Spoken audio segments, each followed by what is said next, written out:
Hey, good evening and welcome. I'm Peter Bonfitto, Director of Galleries and Exhibition Programming at the Art Galleries at Austin Community College. This event, which is part of TAG's ongoing series, Artists in Conversation, is a means to reflect on the extraordinary collaboration that the Art Galleries at ACC has had with the artist collective American Roulette. The exhibition, American Roulette, Austin, Navigating Gun Culture in Our Violent Society, is currently on view at Highland Campus, closing June 26.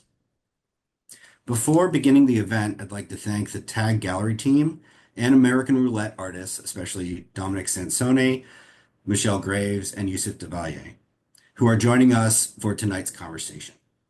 I'm also happy to announce that our podcast series featuring these American Roulette artists will be starting next week. A significant part of this project was the inclusion of artworks from ACC community. These artists are ACC students, faculty members, and Austin community artists who submitted work to our open call. We want to thank them for sharing their work. We'd also like to thank the ACC Center for Peace and Conflict Studies, who hosted restorative listening circles on the themes of safety, belonging, and care for others during the course of the exhibition. A special thanks to our gallery visitors who have contributed to the exhibition through submitting their thoughts and ideas to the Reflect and Response wall, and during the many in-gallery discussions that we've had all semester. So the format for tonight will be a brief presentation by Olivia Spiers, who leads educational programming at TAG. She will discuss the key elements of visitor engagement during the exhibition run. After that, we'll introduce our featured artists and kick off the discussion with them before opening the Q&A with the audience.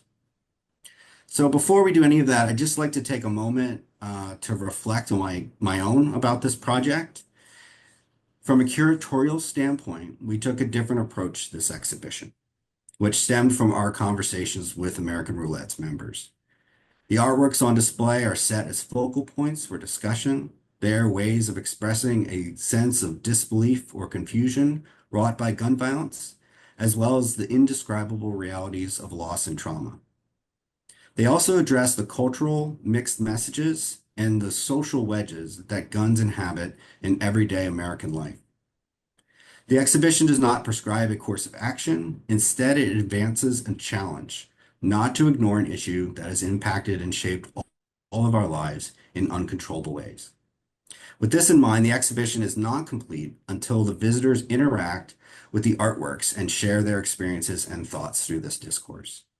So again, thank you all for coming. We're really excited about this event and having a really incredible discussion about this important topic. So I'm going to turn it over to Olivia now for her comments. Hello, as Peter mentioned, my name is Olivia Spiers. I manage educational programming at the art galleries at ACC. And as he also mentioned, visitor responses are really just as integral to this exhibition as the artworks themselves. So to give everyone a really round view of the exhibition, we included visitor responses in the slide deck along with exhibition artworks, which will play on a loop throughout the conversation tonight. But a bit more about that reflect and respond wall that these responses come from. Our team wanted to ensure that the space was set up for visitors to engage with artworks, with one another, and also with the bigger topic of gun violence. So we decided to create a response wall, which included very broad prompts that visitors could use if needed, but they could also just share their thoughts and was really as open as possible. And so the response wall is what you see on your screen. And so this wall really had two purposes.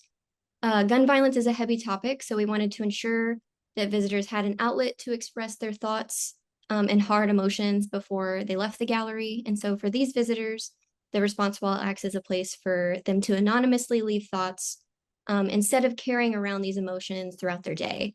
And so in shorter terms, it gives a sense of closure to the experience of the exhibition. The second purpose, the wall also allows visitors to engage in dialogue about such a divisive, complicated topic in a low risk and in-person environment. So by being anonymous, visitors can explore their own thoughts about this topic and engage with others more freely. And so we even had visitors kind of replying to each other on this wall through using multiple cards. So it created kind of an interesting asynchronous kind of discussion right there on the gallery wall. And so by the end of May, we had over 150 of these responses left on the wall since the exhibition opened in February. And so we took these responses, coded and categorized them to get an overall picture of how visitors were using the wall and how they were receiving the exhibition content. And so responses, some of which you'll see again in the slideshow, varied from notes of reflection, deep emotion, connection, and calls to action. And so the reflective comments either reference the exhibition, specific artworks, or the broader topic of gun violence. And these reflective comments were in the form of kind of paragraphs to poems or quotes, and also even drawings. The emotional comments ranged from notes of grief, sadness, and anger to validation, hope, and even fear. The surprising factor for us were the notes on connection, which used more unifying language. One example that you'll see later on in the slide is one person responded as, "We all share the same fear," indicating a realization of shared humanity or even shared mortality in a way through their time through the exhibition. We were also surprised by the various calls to action, which again ranged from expressing a desire for more protection in schools to people calling upon others to pray about this issue. And so these notes told us that people weren't just using the wall for reflective purposes, they were using it to communicate with each other. And so lastly, we also noticed more specific comments that touched on art's role in important social issues. So we categorized these responses that show art as a form of healing, art as a form of expression, and art as a form of protest. And so these comments were a bit different in that they didn't touch on the exhibition itself. Instead, these visitors were looking more at the broader conversation of art's role in societal issues and the bigger social issue of gun violence, which indicated a degree of global thinking, right? Thinking beyond the self and beyond the here and now. If anyone's interested to learn more about visitor responses and kind of the inner workings of visitor research, feel free to ask questions at the end, or you can email us. I'm happy to talk about these things more in depth. But before I turn it over to Peter and our artist, I do want to highlight our staff responses too. I'm going to read a statement written by our gallery monitors, Soleil Parks and Bailey Foreman, about their time working in the American Roulette exhibition. And so to give you an idea of how long our gallery monitors were in this space, it was about 3 days a week for the past 14 weeks. So they spent a lot of time in this exhibition with visitors. And so they write, "As a gallery monitor, you are tasked with setting the tone of the space, making visitors feel safe and welcomed.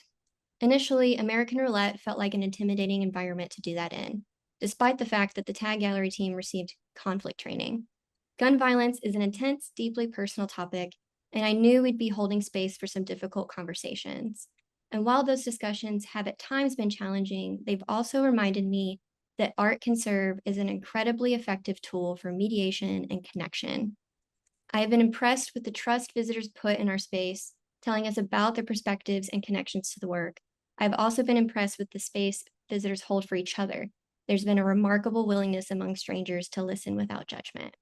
These moments of care between people who may never meet again have been some of the most powerful parts of the exhibition for me. It has really shown how an art gallery can perform as a community space that goes beyond the practice of art itself. Conversations in the gallery have also reminded me of the importance of engaging with difficult topics, even when initiating them can be scary. Each discussion has deepened my and others' engagement with the artworks themselves, always bringing new perspectives and interpretations. Now I look at the works and see the tapestry of experiences I've been presented with throughout the run of this exhibition."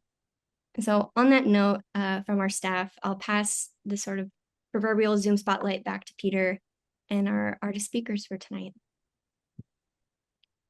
Well, thank you again, Olivia. That was great. And I do want to just mention just the history of this project too, and a special thanks to Yousif because he's a ACC faculty member, and he's really the reason that this exhibition happened and came to ACC.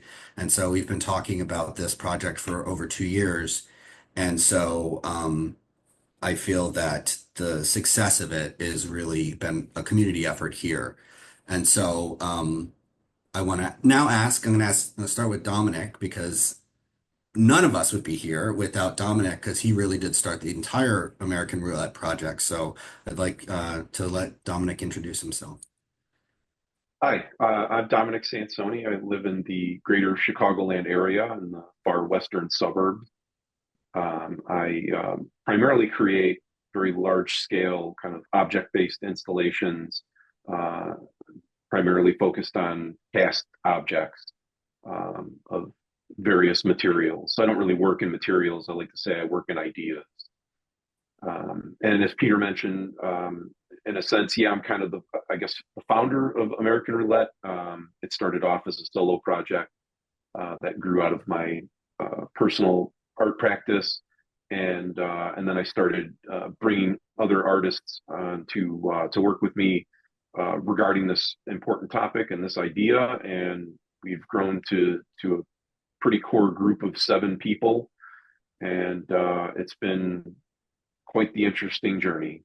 And I'd also like to just quickly say thank you very much to the Austin Community Colleges for hosting us and being fantastic hosts and providing such a great space for us.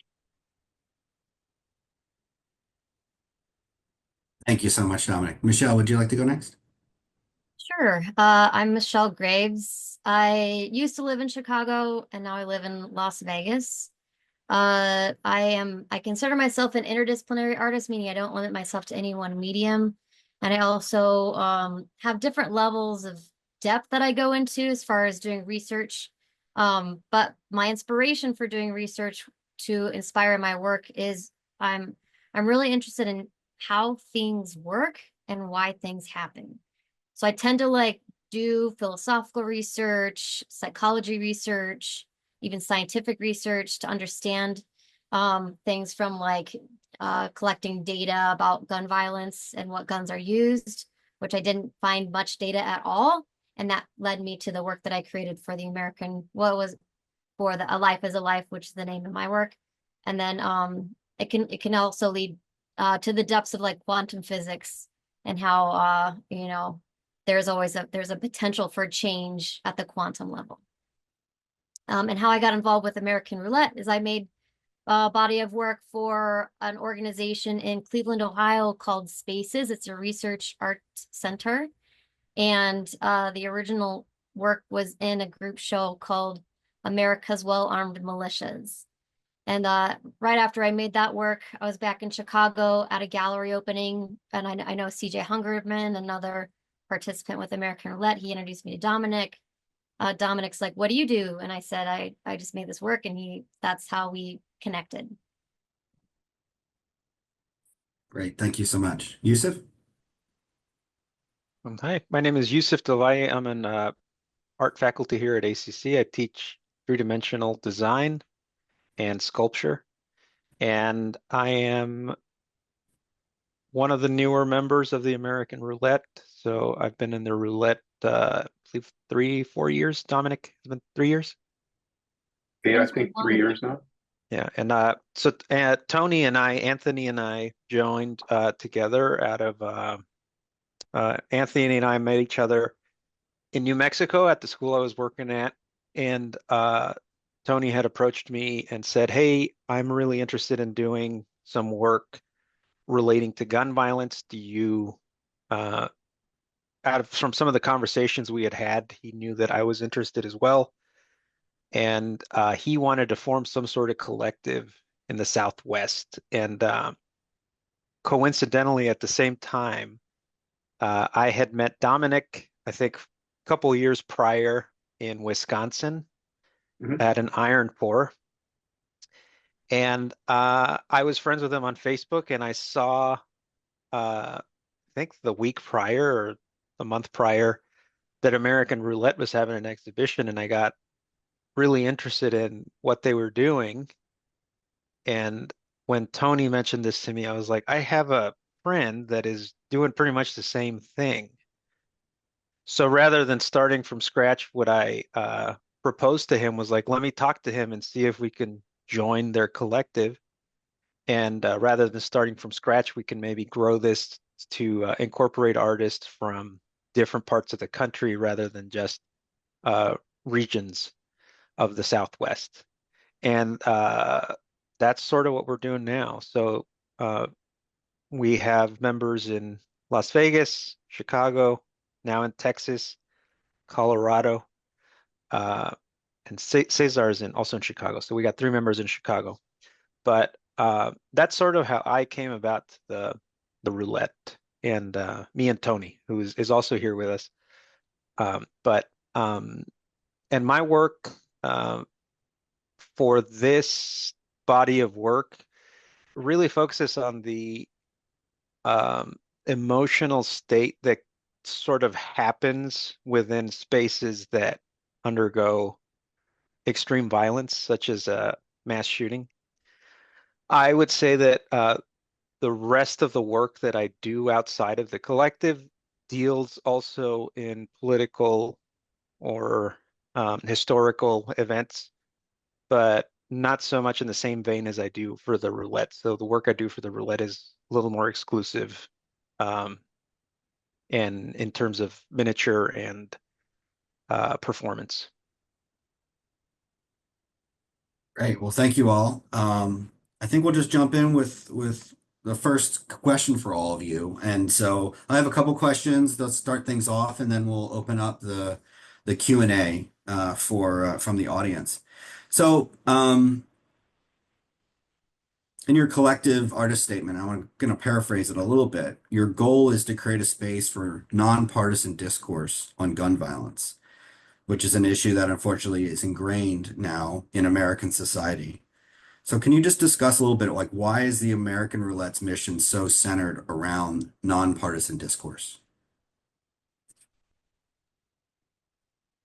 Well, I personally think that partisanship on this issue just causes people to be angry at one another, and it doesn't get anything accomplished.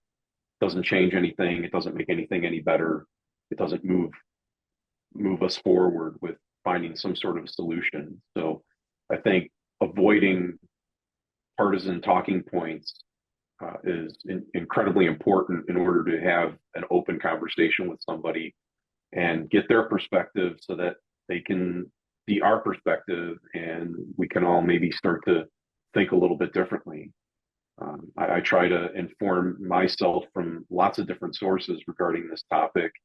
And, and my thoughts on firearms have changed and evolved over the years, in a lot of different ways. So I think that's my primary reason why I think it's such an important factor to keep partisanship out of it.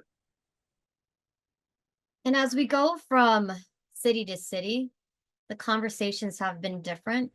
Like in Chicago, in the city proper, it was kind of all, if somebody made a comment, then everybody nodded. But then when we brought the work to Las Vegas, the perspective was different. So if we allow the gallery space to be the safe space to have conversations with the different perspectives, then we can learn from one another. It's being a part of American Roulette has 100% changed my perspective on guns in general, and that I think that there's a lack of education. And I only really changed my perspective when I heard a story of a woman who was held at gunpoint here in Las Vegas. She's born and raised, and her father was a police officer, and it's an open carry state here. So she was very familiar with guns, knows how to use them properly. And the fact that she was held at gunpoint, she recognized the gun. And when the police, it was like a standoff situation. And she made the decision to grab the gun, take the bullets out, and throw them away from each other. And then the police were able to get the perpetrator. So, but the reason why she was able to do that is because she has knowledge of the gun. So education is something that came into my perspective, just being involved with American Roulette. And the fact that all states are different as far as gun policies go. So if we eliminate the bipartisan aspect, it becomes a safe space for everybody. And we need all perspectives. We can't just have this conversation one-sided. So have it, if we make it welcoming for everybody, that, gun advocates, we need the perspective of a gun advocate too. Yousif, would you like to comment? No, I think that really very well summarizes why we're not, why we don't try to alienate up any sort of perspective. So I think it's great.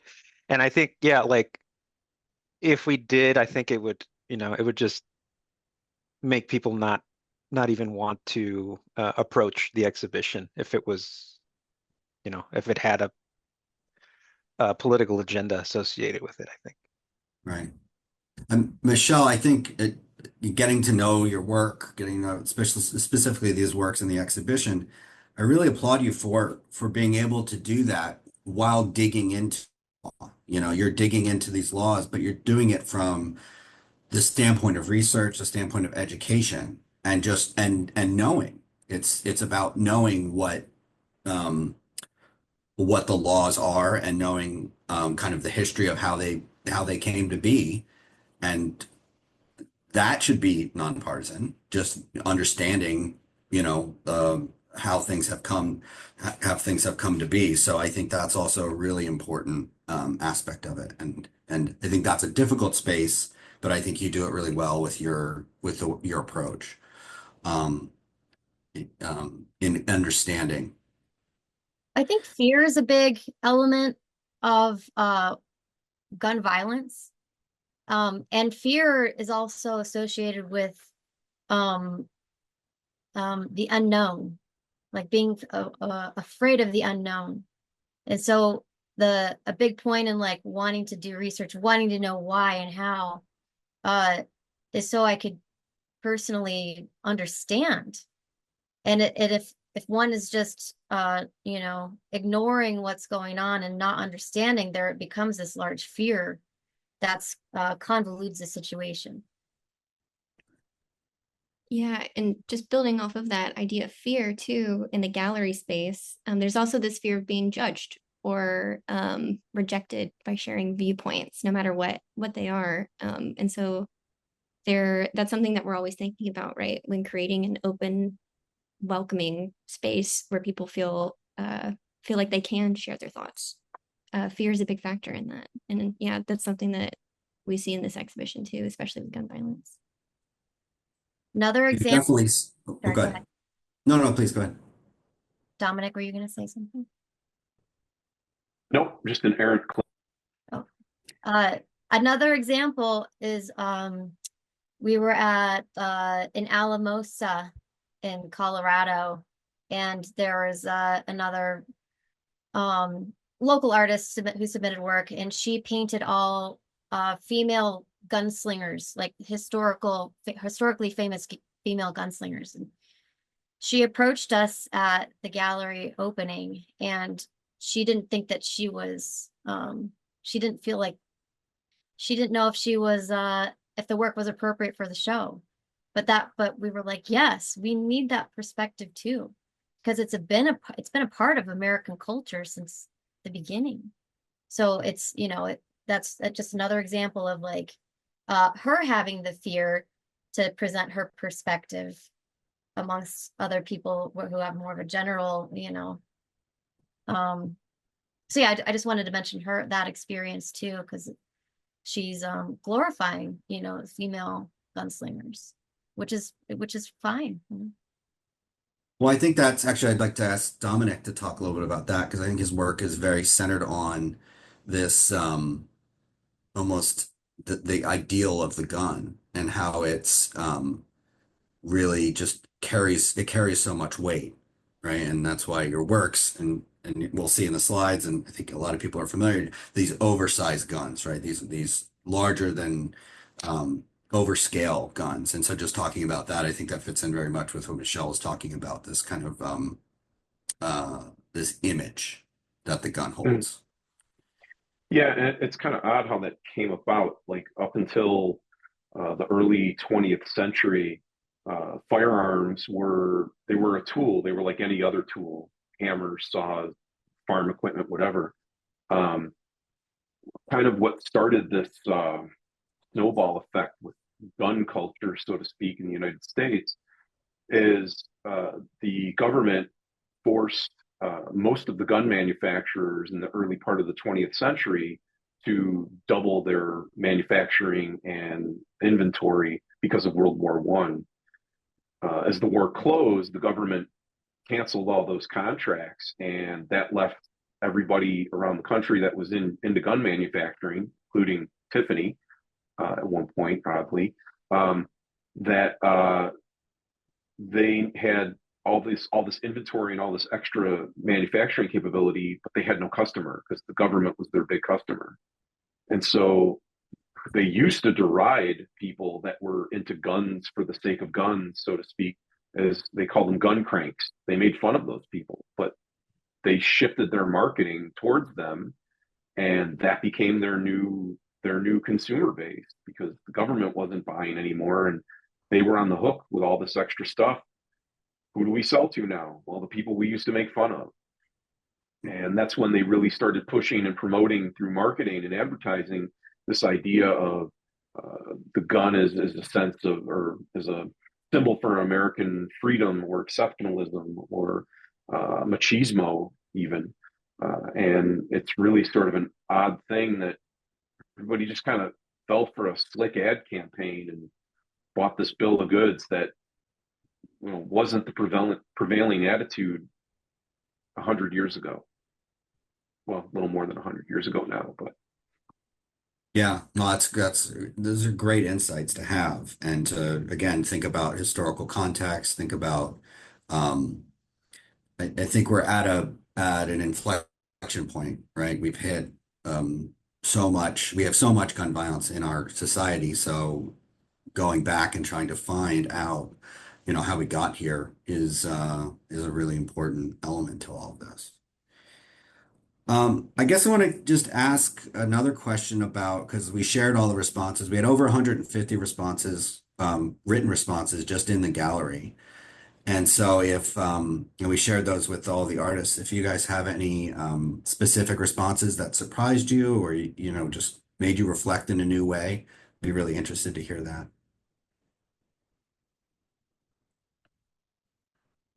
Well, I guess the quote from Visitor 22 or the response that Olivia was quoting, that I noticed how everyone shares the same fear. I think that one stuck with me the most, but I think it stuck with me because I don't think that's true. I don't think we all have the same fear. I think my fear is different from their fear. I mean, I don't know what their fear is really, but for me, the fear really became that no space was safe anymore. And it really started, for me, I started noticing all these mass shootings happening sequentially ever since 2011, I believe, or 2010 or 2011.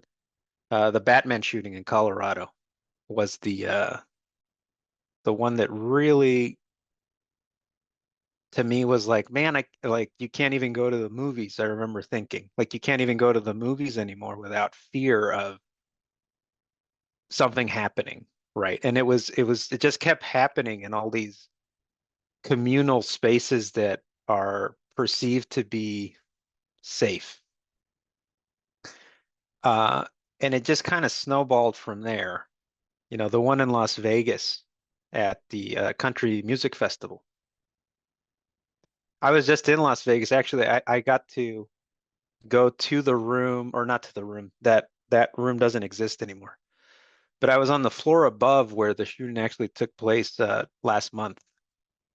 And yeah, I mean, you could see the full view of where the concert venue was. And it's just like, as an attendee, that's the last fear that you would ever have, is that bullets are going to start raining from a balcony, And then and Walmart, I mean, the school shootings, it's just, for me, that's the fear, is that there's no more safe spaces, right? And it sort of changes the dynamic for me when I enter a space. It's like I'm scared. I'm looking for exits. Like, that's the fear for me.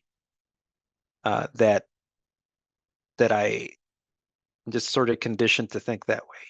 So that quote, I mean, that I don't know if that's the same fear for everybody, but that's how it is for me. Right. So Yeah, I think in a lot of our restorative listening circles, we have one actually that was about safety and belonging. And so I think one thing that we noticed through those circles and through the visitor responses is that there is this fear of a lack of safety or a loss of safety in a way. And for some people, guns represent safety, right? And so it's maybe the loss of this object that represents safety to you.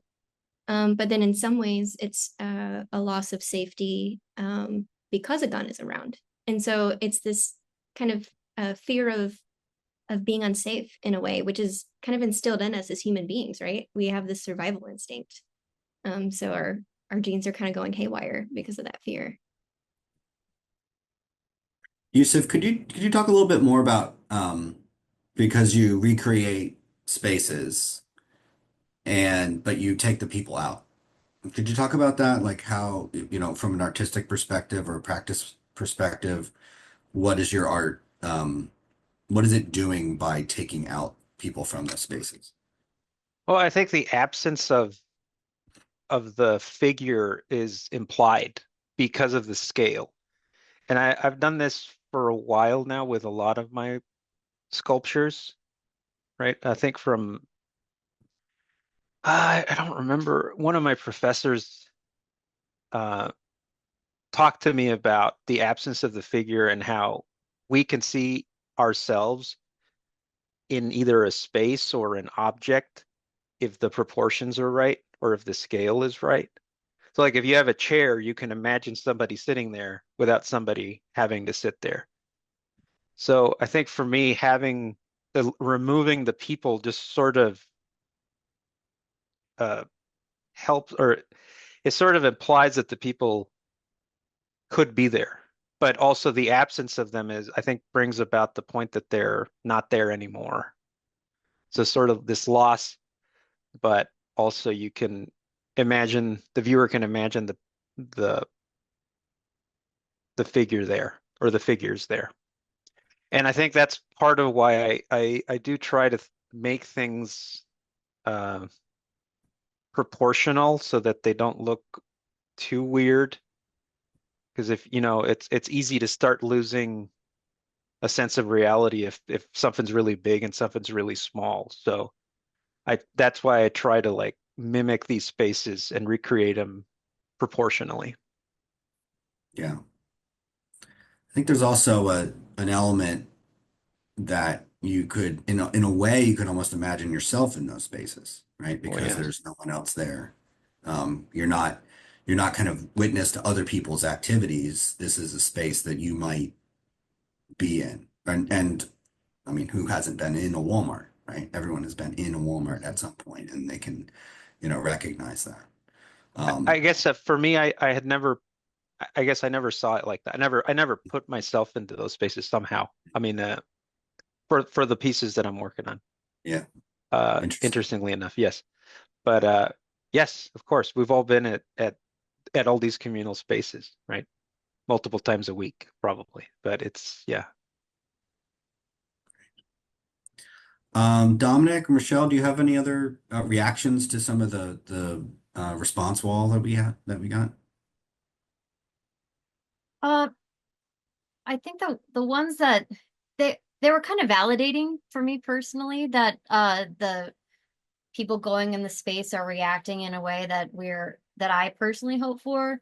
Like in the same connection category, number 30 says, part of it says, I see opportunities to connect through these artworks. Unity is needed if we are to survive and thrive. So I think even just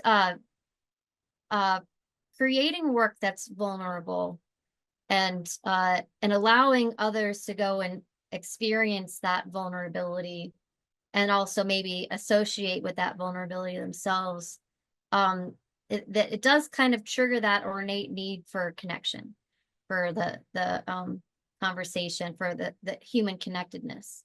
And I think that especially the way that we present that in a gallery space where artwork in general or art spaces in general allow people to associate however they want. You know, it's kind of open to interpretation. So a lot of, from what I didn't read it, I skimmed through it, but from what the tone that I get from it is was validating in a way. Like it's what we're trying to do is happening.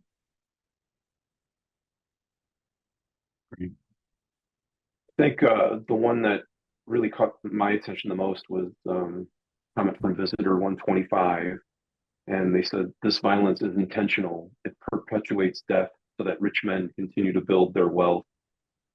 We could learn a thing or two from the French, and I feel pretty strongly that gun violence in particular is rooted in poverty and kind of poverty mentality, and not to say that impoverished people are the ones that are committing violence, but a lot of the reasons for gun violence is because of the effects of poverty. It's the despair and the hopelessness, and that can be everything from financial to mental or emotional poverty. So that one really, I think they were almost there with the right comment, and it's not so much that the violence is intentional, but the perpetuating of it is intentional because it does keep the rich and powerful rich and powerful. I think, yeah, well, you kind of struck on something. Michelle and I were having a conversation earlier this week, and we were talking about guns and violence in general, but how I guess, guns are this amplification of violence. It's like there's violence everywhere. There's violence in lots of countries. There's a part of the human condition um, does go towards violence in certain situations. But the guns are this like almost outsized expression of violence in a way. So I don't know. I'm not sure what to do with that exactly, but that's one of the things that I've kind of thought about in through this exhibition process. Sure. I Um, mean, they certainly make it more easy. It's easier to commit violence with them, but they're not in and of themselves the reason for violence. There's such a deeper, I see the word trauma right now, so that's kind of my brain wants to use it, but there's such a deeper trauma that needs to be addressed.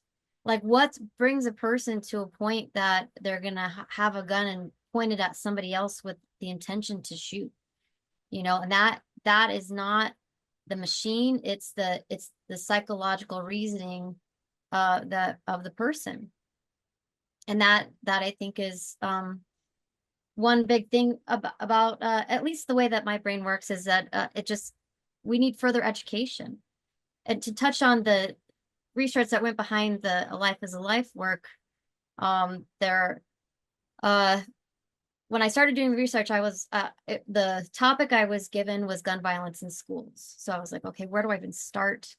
I was like, well, what are the top 5 guns used in school shootings, and do research on those guns. I couldn't find any information. This is 2018. And what I did find was that there was a Dickey Amendment passed in 1996 that there was a court case between the NRA and the CDC, and the CDC was starting to do research on gun violence, and the NRA read that as gun control. So the NRA sued the CDC, and there's even quotes from both the leader of the NRA at the time and the head of the CDC about the semantics of it. So, but the NRA won that court case, and the CDC was defunded $2.6 million, which, a side note, ended up going to brain trauma research. So in the early 2000s, when we started learning about like football players and concussions and things like that, the only reason why we know about that is because there was a public health research that was funded to research. So imagine if we had the amount of research from 1996 until 2018 for that gun violence research. And the only reason why it started back up in 2018 was that the Parkland, Florida school shooting wasn't the most traumatic school shooting that has happened over the years, but the students got rallied together, and a week after the school shooting, they got 888 schools from around the world to march together on the same day. And that's what got the United States government curious about it again. And the Dickey Amendment is still in place, but the semantics were clarified. The CDC and the NIH and other public health researchers, they're allowed to do research on gun violence, but they have to specifically state this is not about gun control. It's just some of that history there that I think that's, you know, important to understand. Like, if we're educated about things, then we have the knowledge and a little bit more understanding, and you know, that I don't even know what to say about it. Maybe accept. I mean, I don't know about acceptance, but an understanding of how and why. One thing that's been really interesting with this exhibition, thinking about, you know, school shootings and especially your research, Michelle, and the Dickey Amendment, is that, you know, a lot of our students at Austin Community College are either still in high school or right out of high school, or we have, you know, older students that are second career or retired and non-degree seeking. And so this exhibition has been interesting because it puts all of these experiences in the same room to talk about one issue, which is gun violence. And so specifically talking about school shootings and preparations that like active shooter drills that have taken place. It's been really interesting to see students who grew up doing these active shooter drills now learn about the Dickey Amendment, and almost start to realize that it's not exactly normal to have active shooter drills when you're, you know, in grade school. And so it's been a really interesting experience bringing all of these people together, because it's almost like a collective consciousness moment of younger students being face to face with older students who are shocked that this is happening, to younger students, and then younger students being like, oh yeah, it is kind of shocking that it is this realization of being desensitized in a way has been really interesting. Right, because when are you going to talk about it? Right? When are you going to talk about this? It's not a normal conversation that you really want to have. Maybe people talk about gun violence after the news story that they hear, you know, and then that starts that cycle. But there's also so much emotion when you're seeing these images. It's difficult. I just want to interject there. Back when American Roulette was just CJ and Cesar and I, it was right after the shooting in Las Vegas, and I was applying to a school in the area, much like your own. And the response I got back was, oh, it's too soon for an exhibition like this. So even when it's right in the aftermath, months, you know, within months, some people just don't want to talk about it. Well, I think we, too. oh, go ahead. Go ahead, Michelle. Happened fairly recently too. Yeah, well, it's happening all the time. I think we're paying, in some ways, paying less attention. Certainly I mean, I remember Columbine very vividly, just hearing about it. That was like an earthquake. And now that's, you know, we're in a different world when we hear about stories than when it was kind of when those types of news stories broke.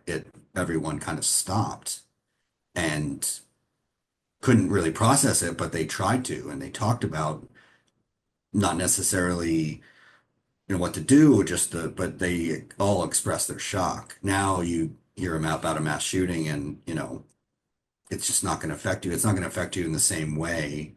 It's not going to affect everybody in the same way collectively. I feel. Yeah, and I'll say one last thing about that. I mean, for me, the breaking point for me was the El Paso shooting. I'm from El Paso, and I was in El Paso visiting when the Walmart shooting took place, and no other shooting had affected me like that one. So to me, that one really hit home. And I was sort of in like everybody else, yeah, you hear about them every day and you just kind of become desensitized to them. But that one was different. And I think there were several things that like really affected, like I was physically sick, like hearing all this stuff because I couldn't believe it. And we had just been in the area and my son had just been born. And then I heard reports that, uh, a newborn baby, his parents had died protecting him. Like baby was the same age as my son. There was the guy that was he saw the shooter and he was just going from hallway to hallway or from aisle to aisle just shooting. Actually saw the guy smile at him right before he started shooting at him. Like there was all these things that just made me that one affected me a lot more differently than any other shooting I'd heard from. And that's actually when I had the conversation with Anthony, or when we started talking about it before I joined. And to me, that was like I felt like I need to do something, whatever I can, But it was just so shocking to me that, uh, and it is true that what you hear on TV. It's like you don't really think about it till it happens in your backyard. That is absolutely true. And but yeah, I mean, that kind of woke me up to the desensitization of just hearing about it over and over and over because it does get repetitive and you just put it in the background and you don't think about it. And it's sad that sometimes you need a wake-up call like that. Mm-hmm. I think we want to turn to our questions in the Q&A. So those of you that would like to ask questions in our audience, we have the Q&A. You have to pop open that window and then you can type your questions in there. I think we have one already. We do. Olivia. Yeah, I can read it aloud. From Carl, we have a question for Michelle. In the Q&A, it says, your piece, A Life for a Life, engages both materially and metaphorically with the absence of data on gun violence, particularly in the wake of policy decisions like the Dickey Amendment. By rendering the moment between violence and death in such a visceral, corporeal way, how do you see your work contributing or complicating the visual discourse around gun violence? And what ethical questions do you hope it raises for viewers? Good question. So can you read the second to last question again, please? Yes. How do you see your work contributing to or complicating the visual discourse around gun violence? Well, I wasn't sure when I made the work. The lack of data, and the lack of my own knowledge on guns in general made me feel the need to shoot a gun. And then I don't know if I'm answering the question, but just my process of how I came up with the work was and I'm really interested in anatomy and physiology, and I without the data, all I could do was imagine that kind of chaos silent moment, and then like the bullet flying through the air. I mean, in a more, it's very morbid, but that's all I could really think of. And so I for the research part of it too, I felt like I needed to educate myself on guns. I had never shot a gun before this project before. So I went to a shooting range, and the accessibility of guns was actually pretty easy because I was in Chicago at the time. I'm from Indiana. My brother-in-law has 7 household guns. And the only data I could collect was that the typical guns that were used in school shootings were household guns. So I was like, well, these are the common household guns.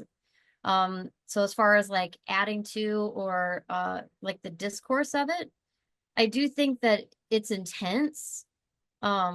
It doesn't need to say anything besides the visceral intensity of it to understand that a life is being taken.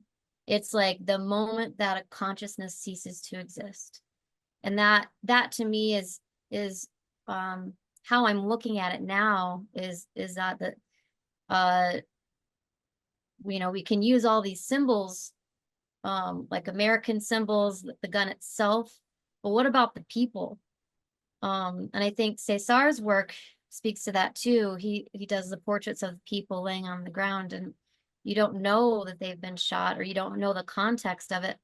You get the context in this collective, but then writing the word bang on top of it, like just that subtle nod towards you know, an associative word to gun violence is setting that tone. I don't know if I'm answering the question right. What was the second question? The second question was, what ethical questions do you hope it raises for viewers? Ethical questions. Well, I mean, for me, what my hope was to have conversations in the gallery. And so as far as ethics go, it was more so of I needed to be silent and listen, present the work and listen to other people's comments on it.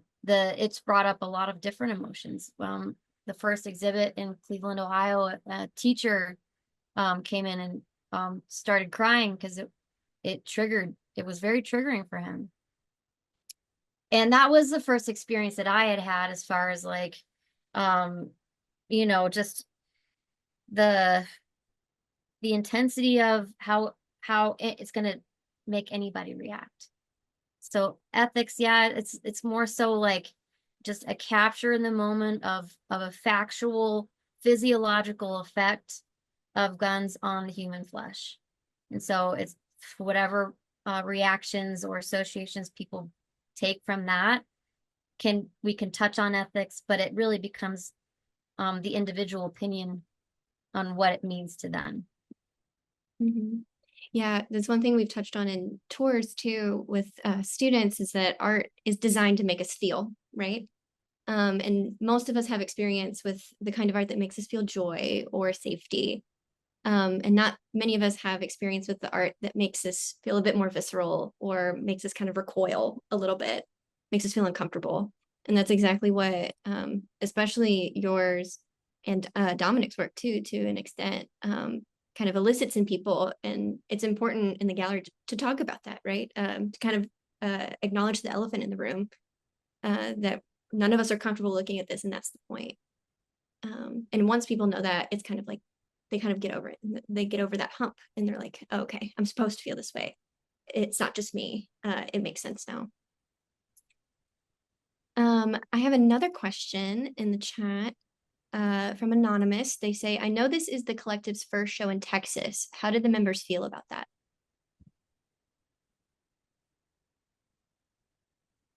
I personally enjoyed it. I had no issues with exhibiting this work in Texas.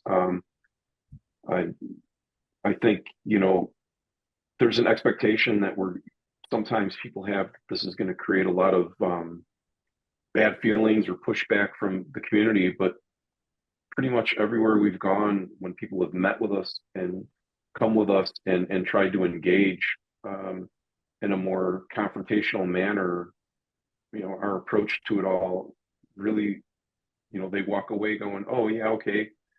And we had a good conversation. So I certainly wasn't worried at all about bringing the show to Texas.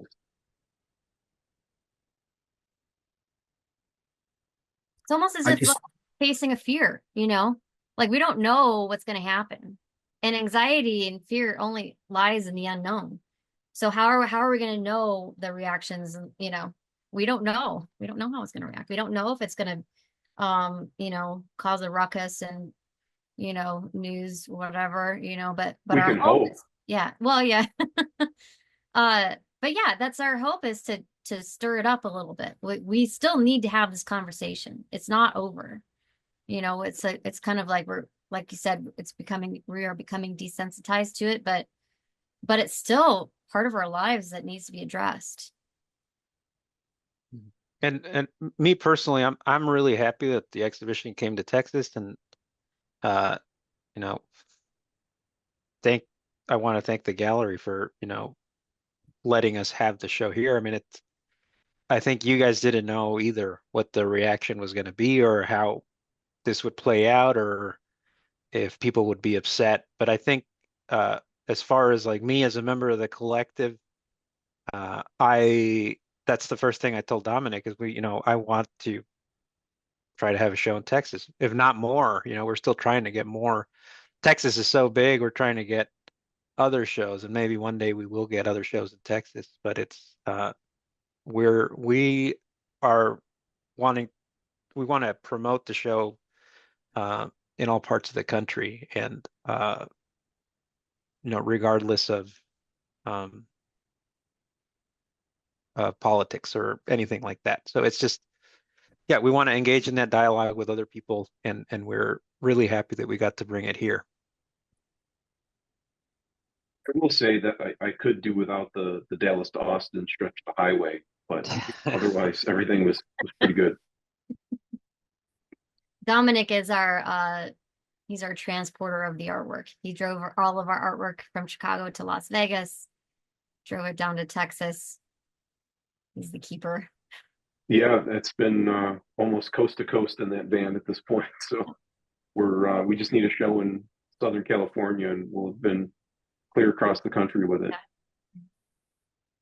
I think we have time for about one more question. And I have kind of a kind of final question for each of you is, do you have any advice for if there are any artists in the audience that are debating on creating work about gun violence or about hard topics? Do you have any advice to share with them today?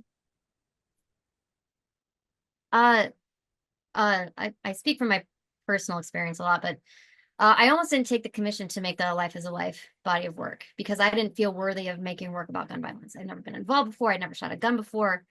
It was explained to me why, and I also got pushback after I made the work. Like I wasn't worthy of displaying that kind of work because I hadn't had personal experience. But as long as one does the research and wants to express an opinion about something, that is the creative freedom that we have.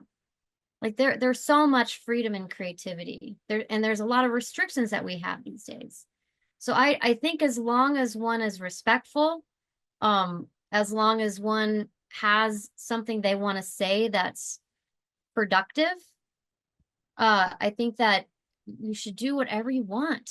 Like don't let any hesitation or somebody else's opinion make you hesitate to be creative, because creativity is so essential right now. It always has been too. And I think having the audacity to make work, like the motivation to make work, we can't let anything hinder that or challenge And it. I would add, broadly speaking, don't let artificial limitations stop you. And like it's easy to get hung up on stuff like Michelle's saying, like someone's trying to make you feel unworthy, or, oh, what do I know about this? Well, find out about it. Don't let those things be what stops you from making something that's maybe world changing. So, don't think that your voice isn't just as valid as anybody else's on any given topic, because it can be. Well, I want to thank all of you. This has been a great conversation. It's been a great exhibition experience for us. And what we really, I've learned a lot about just even the nature of art through this exhibition. And I've been doing this for a long time. It's like what you're doing is you're making work that is about opening a door, right? It's opening a door to a conversation. It's not about any of you personally. You're in the work, but you've put this work out there for this really incredible goal of creating a space where people can address a very difficult topic.